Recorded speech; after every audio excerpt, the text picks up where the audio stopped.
Wow.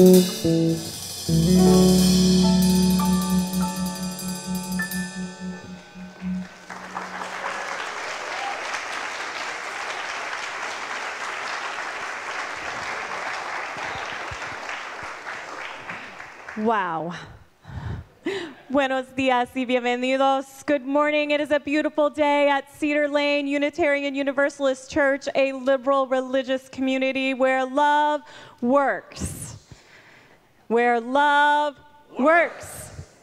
Thank you. I'm so glad that we're here and together this morning, and I want you to know that whoever you are, wherever you're from, whomever you love, wherever you are on life's journey and your spiritual path, whatever your beliefs, life circumstance, or immigration status, you are welcome here. A special welcome to those joining our service online, whether in the moment or catching up with us later. We're glad to have you with us too. If you're new to Cedar Lane, I want you to know that we have a small gift for you. And if you're comfortable doing so, please raise your hand for just a moment so that our greeters and our ushers can find you. And all are invited to stay after the service to enjoy coffee and conversation. Visitors, if you choose to use a yellow mug today, our wonderful members and longtime Cedar Lane friends will greet you, because at Cedar Lane, yellow means hello. And I think I see a hand right over here. So. Someone related to you? Might possibly be my mother-in-law. Yeah, so.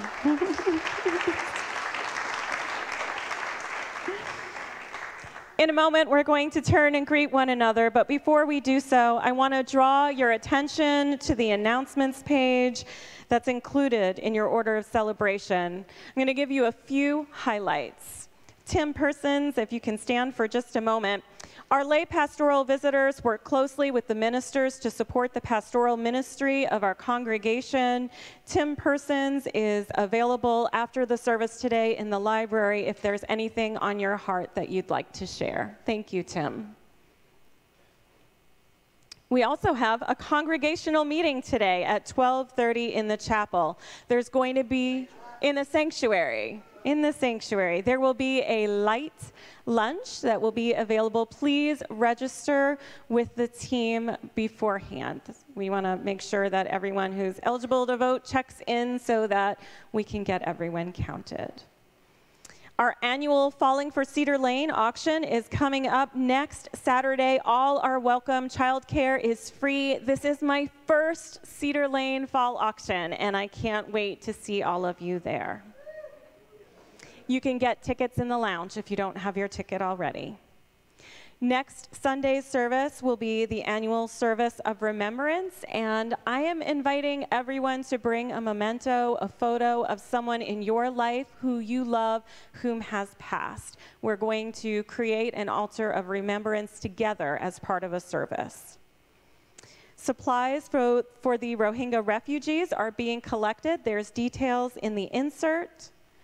And Rev Archine is going to talk to us a little bit about our Share the Plate today. So please welcome Reverend Archine Turner.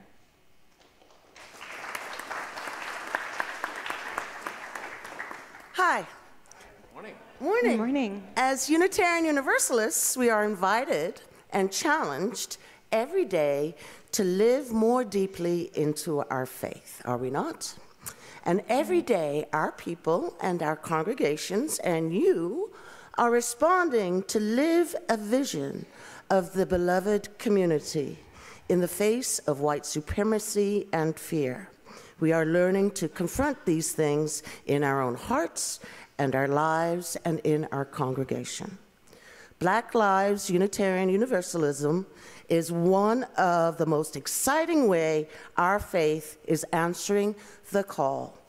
As a national ministry for and by Black identified Unitarian Universalists, Blue embodies a liberating community of all ages. a community that lifts up the lives and stories and leadership of those who have been typically marginalized and silenced. Just like today, we are lifting up, if you'll notice, composers of color today. And Blue is a community that I've heard people say brings hope where hope is hard to find. That's right. The Unitarian Universalist Association has set aside $1 million from its endowment, and two very generous Unitarian Universalists, Julie and Brad Brandberg, have offered an additional $1 million to match congregational giving. So if all of our congregations and the members within them contribute at least $10, that $1 million will actually be fulfilled. So if you believe that our faith must become a radically inclusive, justice-centered, multiracial, multi-generational, then there is no better way than supporting Blue. The power and the promise of Unitarian Universalism is waking up to meet the fear and hate with radical imagination, transformative partnership, resilience, and joy. So when the offering comes around, please give generously. Thank you. Thank you, Reverend Archine. I have some more good news for you, too. You might not be aware of this, but for the past year, our Director of Communications, Sarah Davidson, Sarah, please stand, has been working so hard. That's right. She has been working so hard and so diligently on a new website, which has launched, and there's a preview right up here. Thank you, Sarah, for your hard work in creating this beautiful representation of who we are. Thank you. I have another honor today. It is my joy and my pleasure to introduce to you the Reverend William Sinkford and his wonderful wife, Maria, who are with us today. Reverend Sinkford will be offering today's sermon. You can call him Bill. That's what he prefers. He's the senior minister of First Unitarian Church in Portland, Oregon.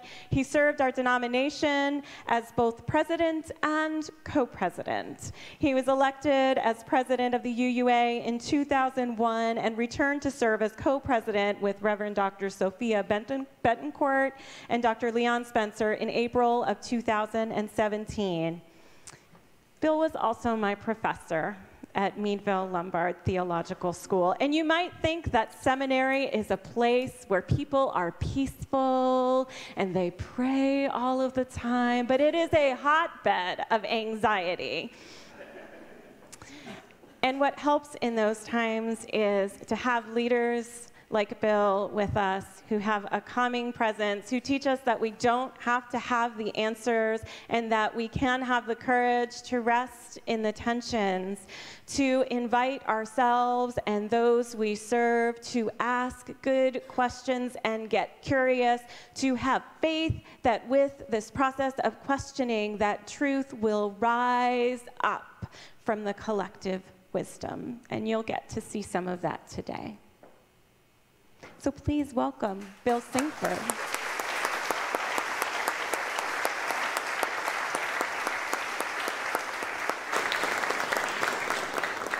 And now I invite you to warmly greet your neighbors.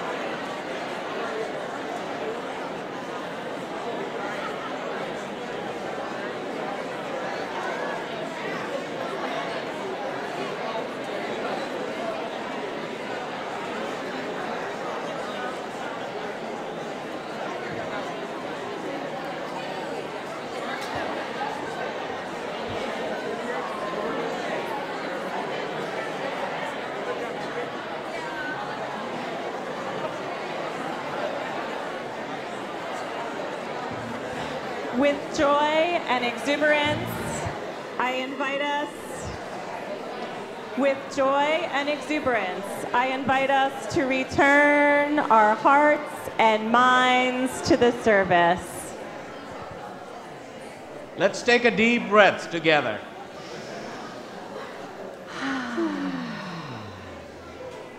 That's right. I love all the energy in here today. To this house of worship and learning we come. To this community of justice and love we come. Celebrating this moment, this time of remembering, rejoicing, and imagining, we come. Gathering in service to a future that awaits and the vision that calls us forward, we come. Old friends and new faces.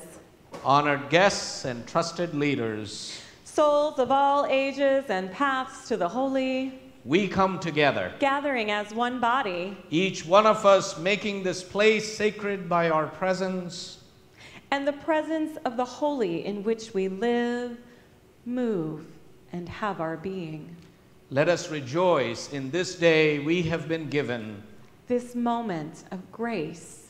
That we share with one another. Come, let us worship together.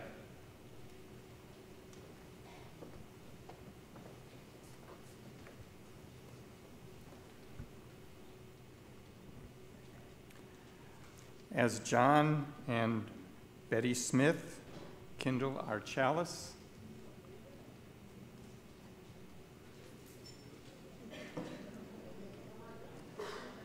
symbol of our shared faith, please rise in body and or spirit to share the chalice lighting words printed in your order of celebration.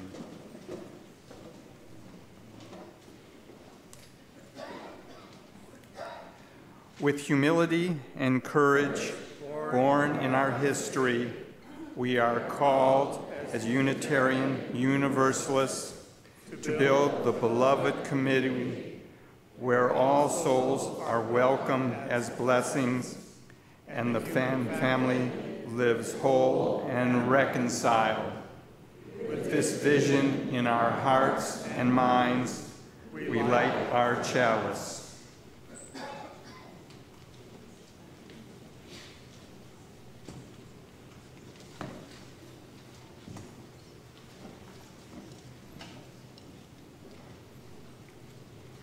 Please remain as you are to sing When Our Heart is in a Holy Place, hymn 1008 in your teal hymnal.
Each time we gather for worship, we set aside time to expand the caring ministry of this congregation.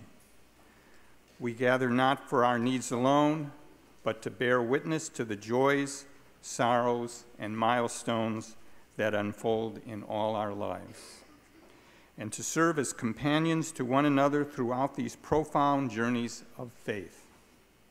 We gather to build a place of solace and healing, a place of welcome and hope, a place of belonging and joy. We gather to build the beloved community where all souls are welcome and lives are rendered whole and reconciled. Our hearts are with those for whom parenting is a primary spiritual practice. We hold in our circle of caring those who live with grief or chronic pain, with illnesses seen and unseen, with mental illness or addictions, and who care for family members in ill health. We continue to hold in our hearts all those whose lives are lost, and whose loved ones' lives are lost, and whose lives are impacted by violence and calamities in our world. May these friends of ours, our companions in the world, and all that lives unspoken in our hearts, be held in the embrace of prayer and silence.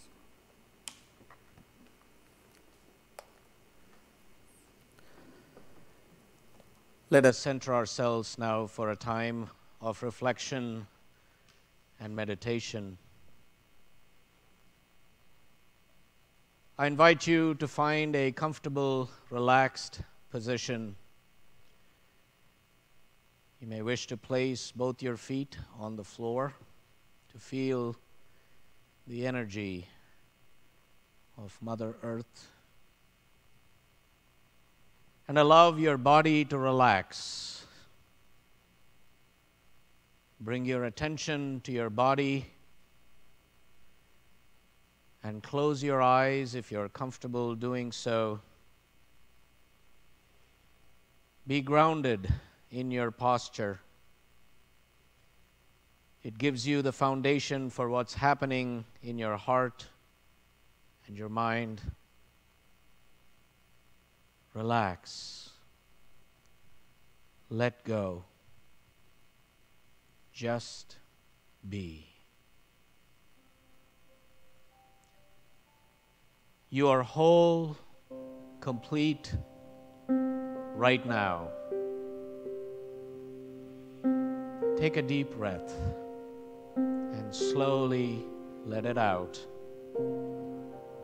Fill your lungs all the way to the top of your head.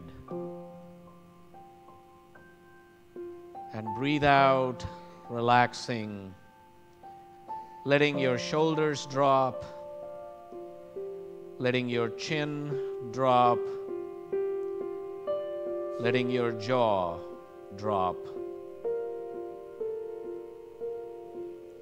Allowing your body to relax, letting go of all tension, anxiety, all thoughts of yesterday and all thoughts of tomorrow. Just be here now. And slowly breathe in that wholeness, that life, that love. Fill your lungs with it, expanding, and release. Slowly exhale all that no longer serves you. Bring your awareness to that center within you of the Atman, the heart light within you. Feel your connectedness to all that there is. Feel yourself in harmony with the universe. Align your mind with Brahman, the divine consciousness in which we live, move, breathe, and have our being. Feel yourself centered in this truth that you are made of the essence of the whole complete power of Brahman. Realize that you possess the gifts to bless this world, to serve this world, that there is nothing lacking, nothing missing, that it is all emanating from this heart light within, in the center of your consciousness right now. Take a deep breath and feel your oneness with the Source. You are centered in the love, the peace that passes all understanding. And as you become conscious with the world within and around you, picture yourself in a beautiful forest. You hear birds singing and insects chirping. You see light shining through the trees. The leaves are ablaze with fall colors, and there is peace. As you enjoy the coolness in the air, the rays of sunshine breaking in and shining on your face, you feel at peace. You are one with all that there is. You are one. Listen to the sounds around you. Breathe in the fresh air. Know that you are whole and complete. And for this time, let go. Let go of all judgment, critique, and choose to see only the wholeness, only the forest, only the big picture. Let go of all ideas of lack, limitation, or scarcity, knowing that there is only abundance, that there is joy, peace, mercy, forgiveness, gratitude, generosity, knowing that we are our grandmother's prayers and our grandfather's dreamings. We are the breath of our ancestors, the Spirit of God. We are the seekers of truth and keepers of faith, the makers of peace and the wisdom of ages. When you are ready, I invite you to center your consciousness on this ancient Hindu prayer. I will chant, "May all be happy, may all be peaceful, may all be fit for perfection, may all be whole, peace, peace, peace." Om Sarvesham Swastir Bhavatu, Sarvesham Shantir Bhavatu, Sarvesham Purnam Bhavatu, Sarvesham Mangalam Bhavatu. Om Shanti Shanti Shanti. Om Shanti, Shanti, Shanti. Om Shanti, Shanti, Shanti.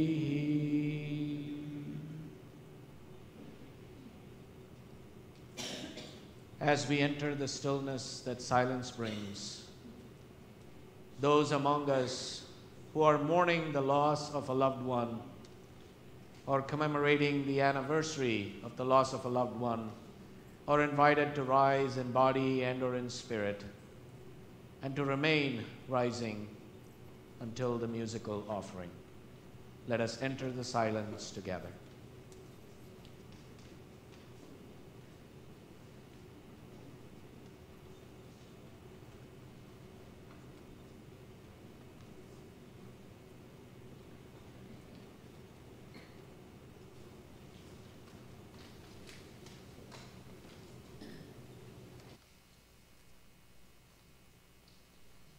So may it be. Blessed be.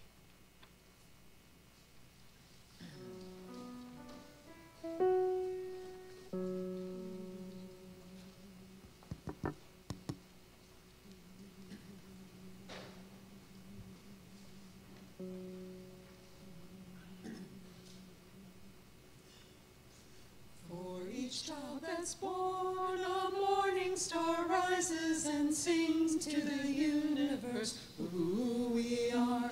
For each child that's born, a morning star rises and sings to the universe who we are. For each child that's born, a morning star rises and sings to the universe who we are. For each child that's born, a morning star rises and sings to the universe who we are.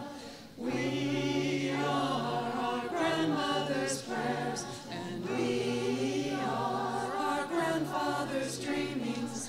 We are the breath of our ancestors. We are the Spirit of God. We are mothers of courage and fathers of time. We are daughters of dusk and the sons of great visions. We're sisters of mercy and mothers of love. We are lovers of life and the builders of nations. We're seekers of truth and keepers of faith. We're makers of peace and the wisdom of ages. We are our grandmother's prayers, and we are our grandfather's dreamings. We are the breath of our ancestors. We are the Spirit of God. For each child that's born, a morning star rises and sings to the universe who we are. For each child that's born, a morning star rises and sings to the universe who we are. For each child that's born, a morning star rises and sings to the universe who we are. For each child that's born, a morning star rises and sings to the universe who we are.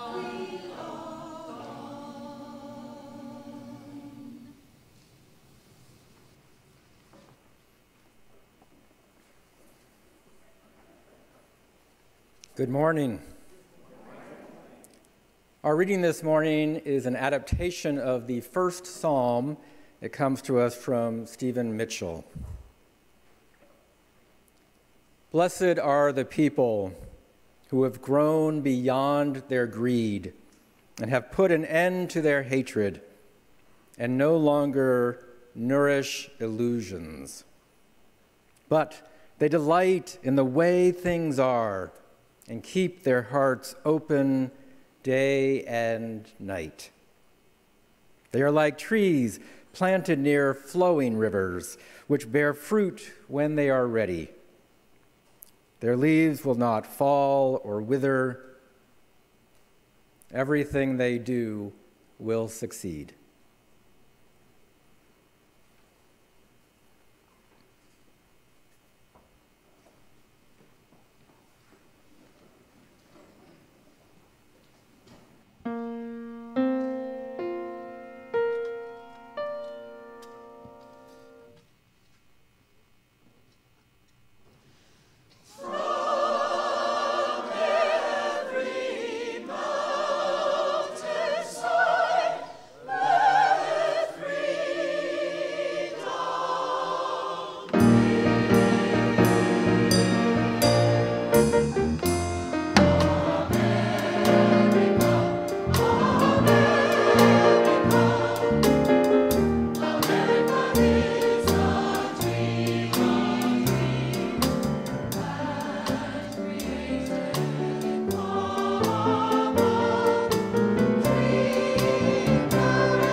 Thank you, members of the choir, Jasmine, Henry, Chris, Dave, and Steve Jones, for your music ministry this morning.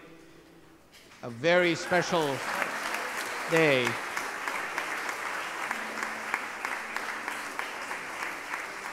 Our music for this whole service is from composers and musicians of color. This is part of our effort as we work to rehearse and embody the beloved community in all of its forms, including worship.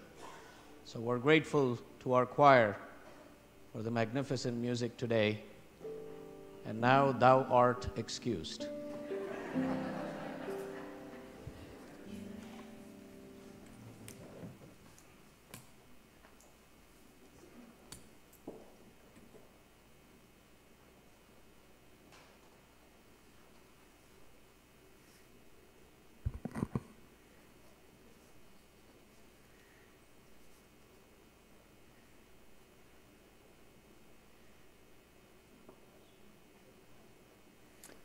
Yes. I have to check with the boss about when it's right to start. I want to thank you for welcoming me back to Cedar Lane. My last visit here was to help you celebrate the installation of your then new minister, Abhi.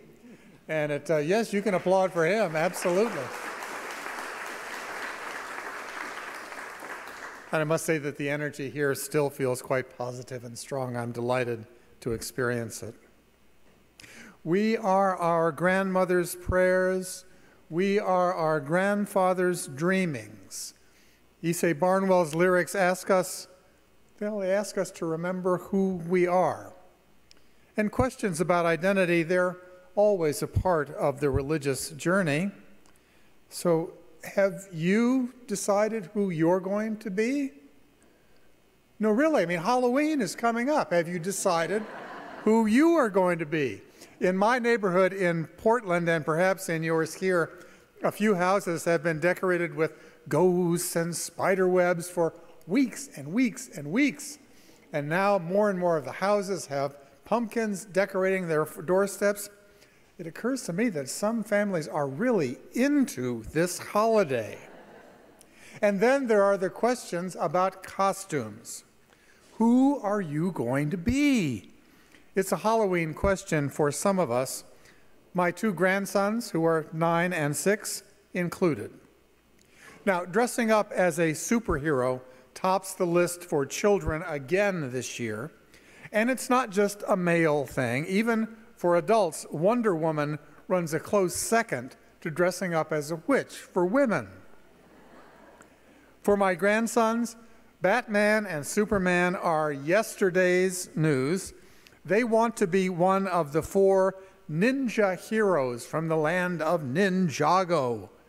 Yes, most of you may never have heard of Ninjago, but if you have children of a certain age or know children of a certain age, you will probably know these masters of fire, lightning, earth, and ice. And you'll know Sensei Wu, who brings the 4 together to stop the Lord of Evil. It's a contemporary version promoted by the Lego folks, I will confess, of that classic tale of good versus evil, just as sharply drawn as God versus Satan in the Christian story, and the battles, oh well, the battles are epic, just like the apocalypse in the book of Revelations. On Halloween, we're even encouraged to dress up, to take on an identity, to be someone or something. And truth be told, wouldn't you like to try on a superhero identity? To battle the forces of evil, to be the forces of good? Wouldn't you like for just one evening? Well, who are you going to be? The question feels, well, extremely Unitarian Universalist. We're a religion that's all about personal freedom, at least that's what we tell ourselves. We believe that our choices matter and that how we choose to live has impact and influence in ways both known and unknown in our own lives and in the life of the world. And we know that we can choose to either bless or to curse the world. We are free to decide who we want to be, how we want to be in the world, and not just on Halloween. And that puts the pressure squarely on our own shoulders, doesn't it? Or even pressing down a little bit on our chests. This business of choice can feel pretty serious. In fact, it can feel huge.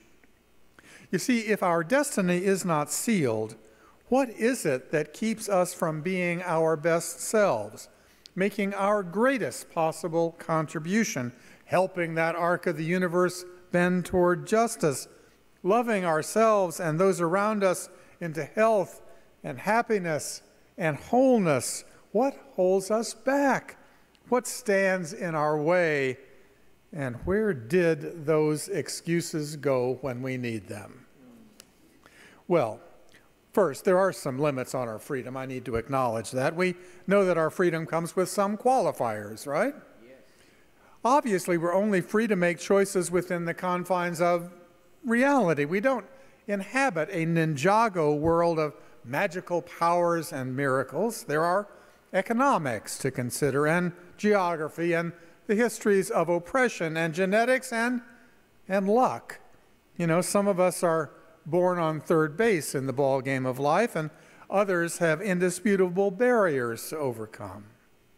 But we begin with what we begin with, whatever that may be, and each of us does have some significant power to make ourselves up, to determine not only who we want to dress up as, but who we want to be and who we want to become. I have to tell you, though, the question that is most on my mind and in my heart these days is whether I am, despite my very best intentions and despite every religious bone in my body, whether I am coming to accept a binary world of good and evil, a world just as divided as that religious world of the saved and the damned that my universalist theology calls me to reject as flawed and ultimately hopeless. I fear that I am coming to live in that world of good versus evil, and fear that I am having to make a choice. And I know that I should resist that division. Creation is not divided into the good and the bad, but the world is feeling an awful lot like that these days. Blue states and red states, the white supremacists and the anti-fascists, gun advocates and the peace lovers, progressives versus those who would take us backward, Martin Luther King's dream versus Steve Bannon's nightmare. And as I recite that list, do you hear me falling into judgment? Hear me assuming that we are the good ones and that the others are evil? The truth is that I am finally accepting the fact that I have become pretty dug in.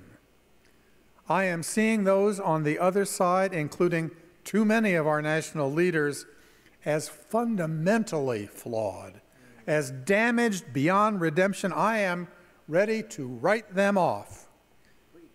Are any of you wrestling with this yourselves? See, I am accepting, and some of you are accepting, the world of good versus evil, and it's pretty clear which side I think I stand on.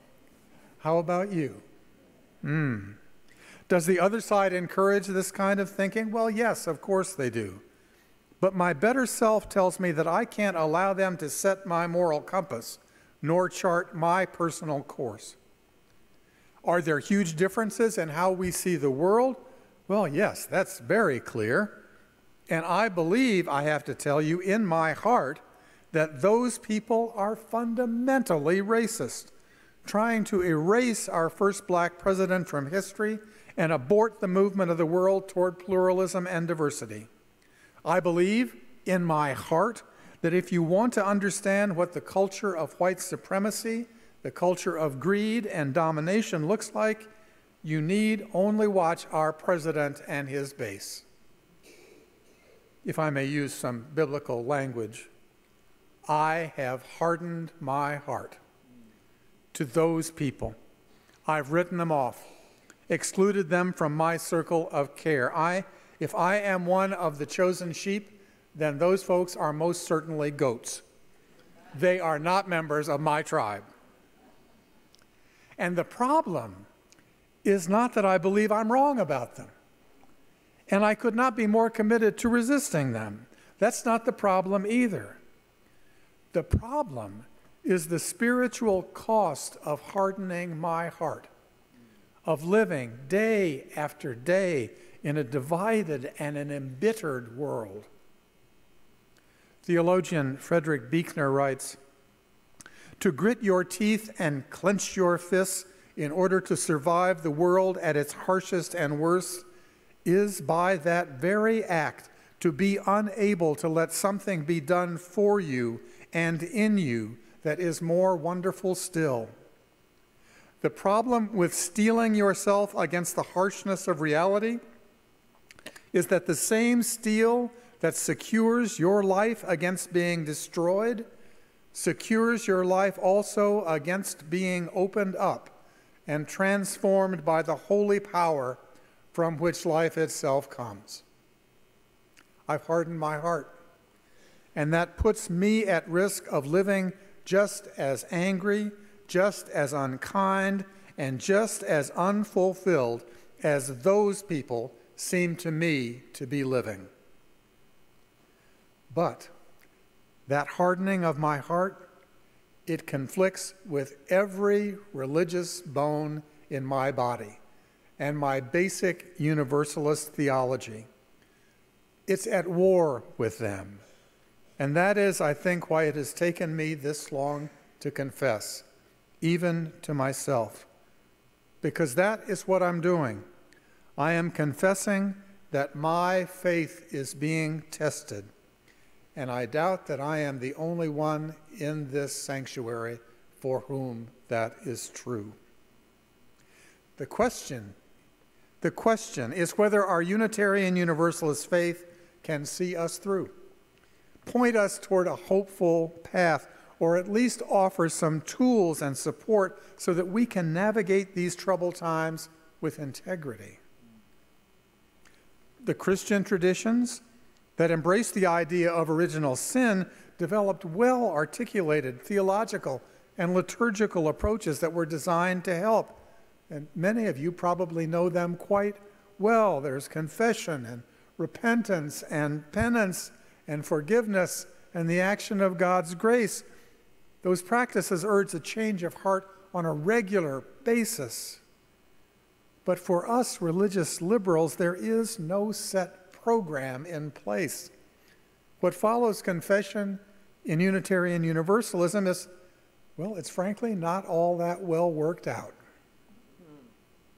But what I know is that there needs to be a change in me, because I do not want to live with a hardened heart. I want to believe that the world doesn't work that way, that life is not just a battle between good and evil in which we need to armor our hearts. I want to believe that there is a common good that everyone can see. I want to believe that the power of love will overcome the love of power, and that the beloved community is not just an idle dream. I want to believe that the world does not require a binary choice, and that an unending battle is not the best we will ever be able to do. I need a conversion. I need a cleansing. Yes, I think perhaps a cleansing is what I need. Perhaps those people have infected me. Perhaps I need to be cleansed. Shinto is the indigenous earth-centered religion of Japan.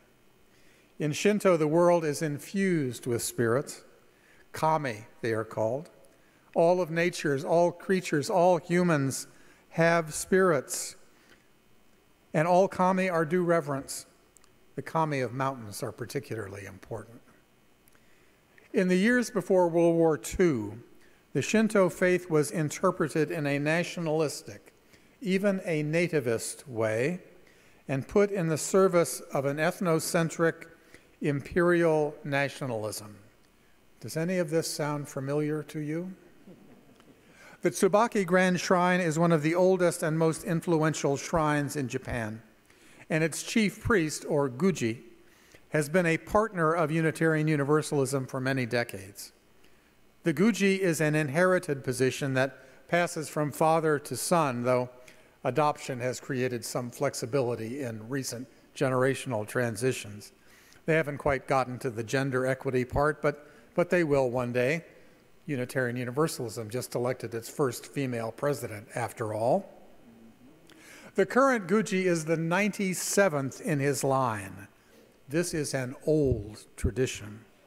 His father, the 96th Guji, served in World War II, and he came home sickened by the slaughter and the violence on both sides. He determined to purify or cleanse Shinto of its nationalistic associations and return it to the primal reverence for the spirits, the kami, the spirit of life, we might say, that is at its core. He purified himself each night at the shrine in a ritual called misogi. Abhi tells me that he has spoken a bit about this to you. For the ritual, men wear only a loincloth and a headband. Women add a long, sheer robe. After preparatory prayer, one steps into a pool carved by the water out of the rock and into a small waterfall coming off the pine-covered mountain where the grand shrine is located. The water is bone-chillingly cold. Prayers are said with the hands held together and the index fingers pointed outward, and one steps out of the waterfall feeling cold but deeply, deeply cleansed. I've had the privilege of getting to know Guji Yamamoto through the International Association of Religious Freedom and the privilege of engaging in misogi under the Guji's supervision. It was November, and it was snowing lightly on the evening when I was first cleansed. The water was a shock, but soon the prayers chanted by the other priests and the power of the cleansing made the waterfall and my presence under it seem exactly and perfectly right. I had to be pulled from out of the waterfall. I would have stayed too long. Do not try this at home. Maria, my wife, was with me both times we visited the shrine. She, too, had to be pulled from the waterfall, and Abhi shared the cleansing misogi ritual with us on our second visit. The experience for me was very powerful and so deeply prayerful. I wish I could visit the grand shrine now, do misogi once again. I need to keep my heart from hardening. But perhaps my awareness will be enough. Perhaps confessing to myself and to you will be enough of a shock, like the freezing water, to soften my heart. Perhaps being mindful of the dangers of the divisiveness in which we live, perhaps mindfulness can provide a kind of conversion and a recovery of the fullness of meaning of that term, beloved community. To fully embrace kindness and mercy, to feel again the presence of the kami, of the Spirit in each of us and in all of us. It is, I think, a fine line we are called to follow, resisting the violence and the hate with all of our strength and all of our intelligence, but not allowing that battle to shape us into one-dimensional, hard-hearted cultural warriors, and not allowing the resistance we must make change our commitment to the saving and the salving power of love. Hope is not a matter of knowing that everything will turn out all right, either for us individually or for us all together. Hope is more like directing your life toward a point on the horizon which none of us can see, but toward which we all must journey if there is to be a worthwhile future for any of us. And this community is so important. Our liberal religious communities, they can play such a role for us because they allow us to let down our guard, to confess how hard it is to move in this world, and to hold ourselves and our friends accountable so that we can navigate these troubled times without becoming damaged ourselves. We are not called to be perfect, but we are called to stay awake and aware and not allow ourselves to slip into spiritual armor that may protect us, but will shut out kindness and shut out love. The words of the first psalm.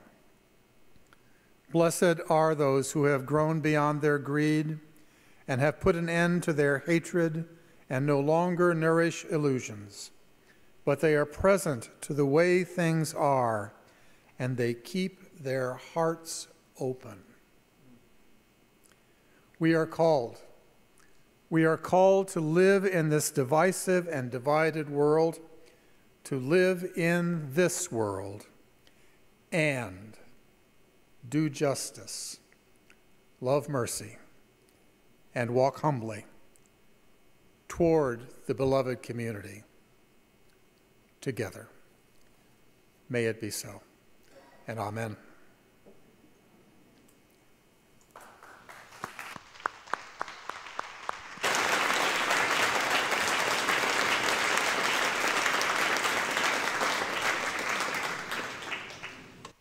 Thank you, Bill, for reminding us both of our higher path that our faith calls and challenges to not only be on, but to embody, and the difficult work, both the work of confession, the work of resistance, and the work of reconciliation that we are called to engage in this time. We're deeply grateful for your joining us and worshiping with us this morning.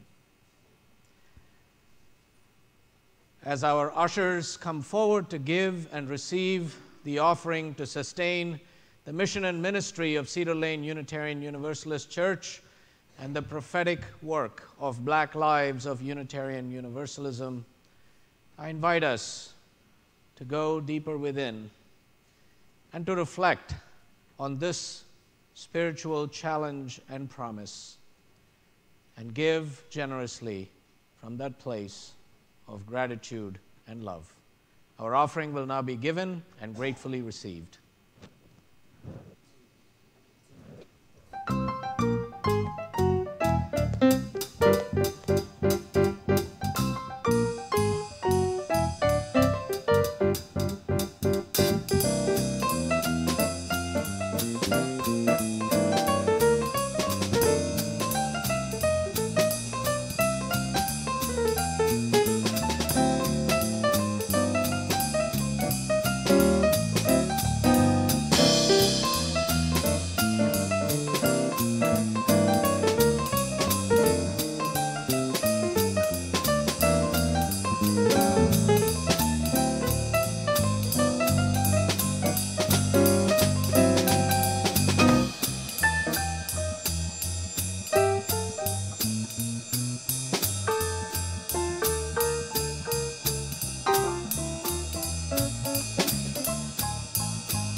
Through the work of our hands and the work of our lives, our love is made real.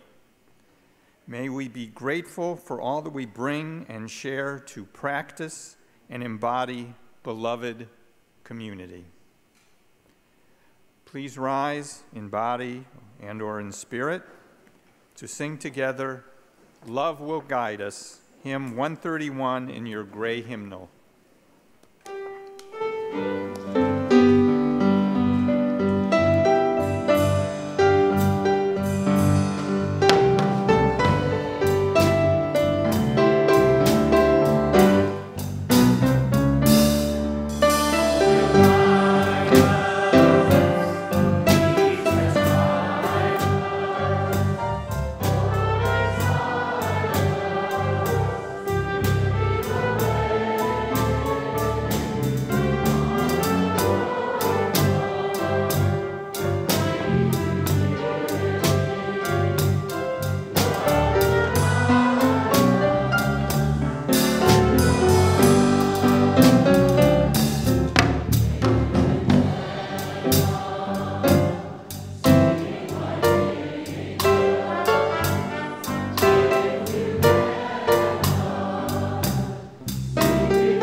May we remember that the instructions were not to be victorious, not to defeat the enemy.